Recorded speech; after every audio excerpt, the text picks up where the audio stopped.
안녕하세요 여러분. 5월입니다. 행복하고 웃을 수 있는 5월이 되었으면 하는 마음에 웃긴 과학 만화책을 요번에 소개하고자 합니다. 과학 만화책 하면 대표적으로 Y죠. 아이들을 눈높이에서 맞춘 책이죠. Y라는 만화책, 그리고 어린이 과학 동화도 거의 만화책으로 이루어져 있고요. 근데 제가 오늘 소개해드릴 만화책은 아이들이 읽어도 좋지만 조금 더 큰 사람들, 그러니까 중학교, 고등학교, 대학생, 일반인, 그리고 부모님들이 읽으시면 더 재밌을 만한 만화책들이에요. 지식도 상당한 수준이지만 만화책임에도 그런 내용들이 어떤 문화, 예술, 역사 같은 곳에서 갖고 온 다양한 패러디들이 있어요. 그래서 그걸 이해할 수 있는 어느 정도의 나이대가 더 재밌게 읽을 수 있거든요.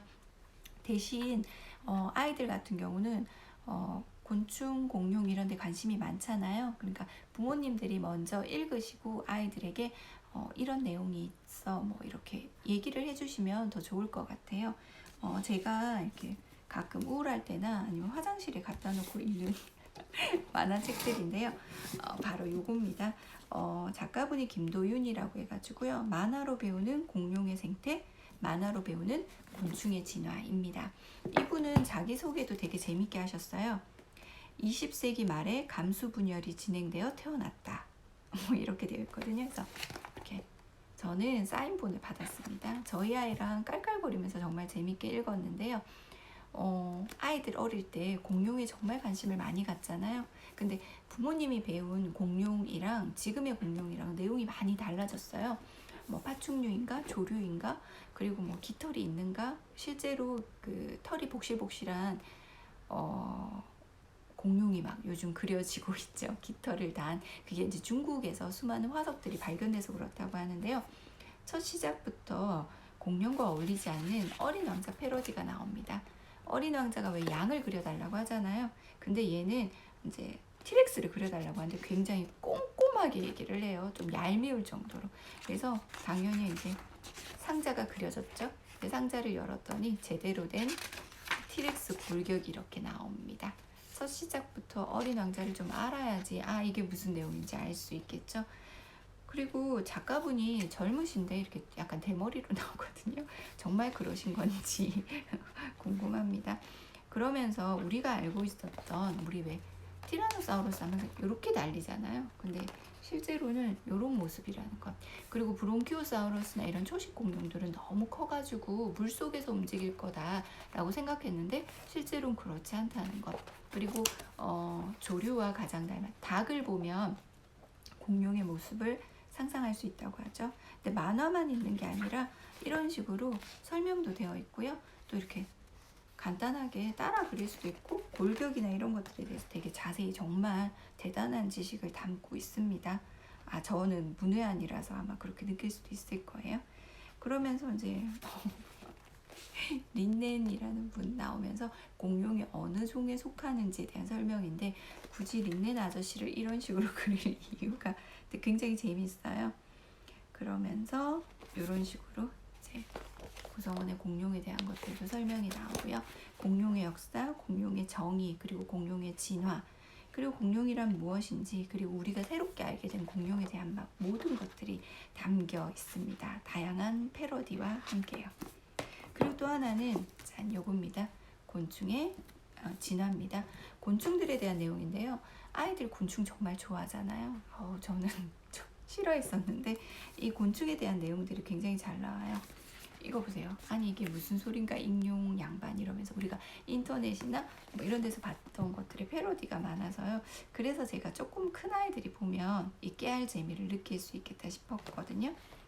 그러면서 여기 바퀴벌레에 대해서, 바퀴벌레를 쫓아내는 주문이 그 이집트 벽에 그려져 이렇게 쓰여져 있다 그래요. 여기서 장미의 그 사자에서라는 곳에 나에게 떨어져라 미천한 바퀴벌레여, 나는 신인 카늄이다. 이런 말을 한다고 바퀴벌레가 없어지진 않겠죠. 그래서 여기 보면 다양한 내용들이 나옵니다. 그리고 지식도 많이 담겨져 있고요.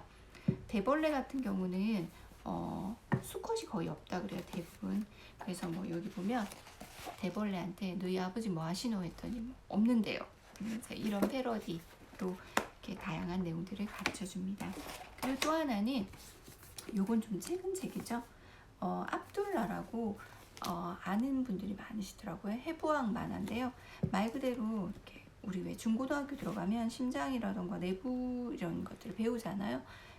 내용 되게 훌륭해요. 그러면서 이제 히포크라테스가 나오는데 굳이 이렇게 예쁘게 그릴 이유가, 그리고 굳이 대머리 힘을 이렇게 나타낼 이유가, 그러니까 굉장히 재미있어요.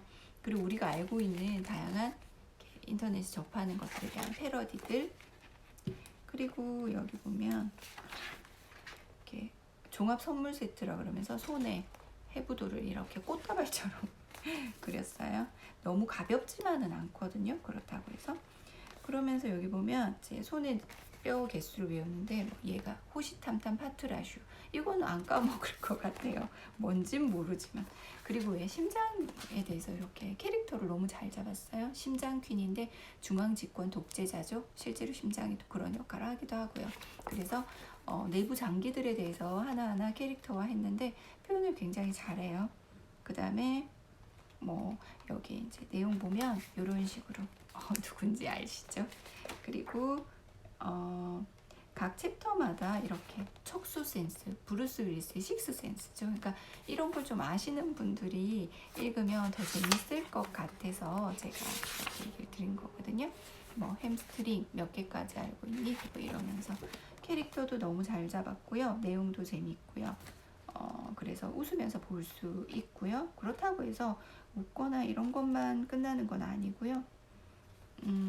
다양한 설명들도 굉장히 이렇게 잘 되어 있습니다. 그리고 또 하나는 야밤의 공대생 만화예요. 맹기완이라는 분 맞으시죠? 이분인데 이건 과학자들의 생애에 대한 얘기입니다. 그분들의 업적이라든가 이런 것들인데 이분 굉장히 훈남이세요. 이분들이 훈남이 아니라는 건 아니고 사진이 있는 건 이 책밖에 없더라고요.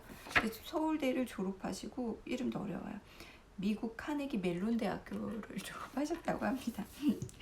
이분 정말 웃겨요. 뭐 예를 들면 가장 유명한 과학자 중에 한 분이 뉴턴이잖아요. 그러면 뉴턴을 어떻게 그리셨냐면 이렇게 머리에 사과를 얹고 오세요. 이렇게 특징들을 딱 잡아서 사과를 이렇게 얹고 있고요. 그리고 파인만 같은 경우는 어떻게 설명하냐면 이렇게 어려운 수학 문제를 이렇게 암산으로 해내요. 뭐 이런 식으로 해서 천재는 까칠하다 뭐 이렇게 얘기를 하거든요. 천재는 싸가지가 없다 뭐 이렇게 얘기를 하기도 하는데 우리가 잘 알고 있는 뭐 슈레딩거라던가 그리고 닐스 보어, 그 다음에 뭐 난제를 해결한 사람들, 페르마, 푸엔칼의 추측 뭐 이런 것들 읽으면 사실 저는 좀 너무 많이 어려웠거든요. 그래서 기억에 남는 게 과학자들의 생애들이 기억에 좀 남고요. 그런데 그래도 뭔가 어느 정도는 뭐 무슨 내용인지는 알겠다 라기보다는 이런 것이 있구나 라는 걸 알게 됐습니다. 그래서 굉장히 재밌게 잘 읽었어요. 그래서 웃으면서 읽을 수 있는 과학책입니다. 곤충의 진화, 그 다음에 공룡의 생태, 해부학 만화, 야밤의 공대생 만화. 웃으면서 읽는 과학책 어떠세요? 5월에 한번 낄낄거리면서 아이들과 같이 읽으면 어떨까 추천합니다. 그럼 행복한 5월 보내세요. 안녕.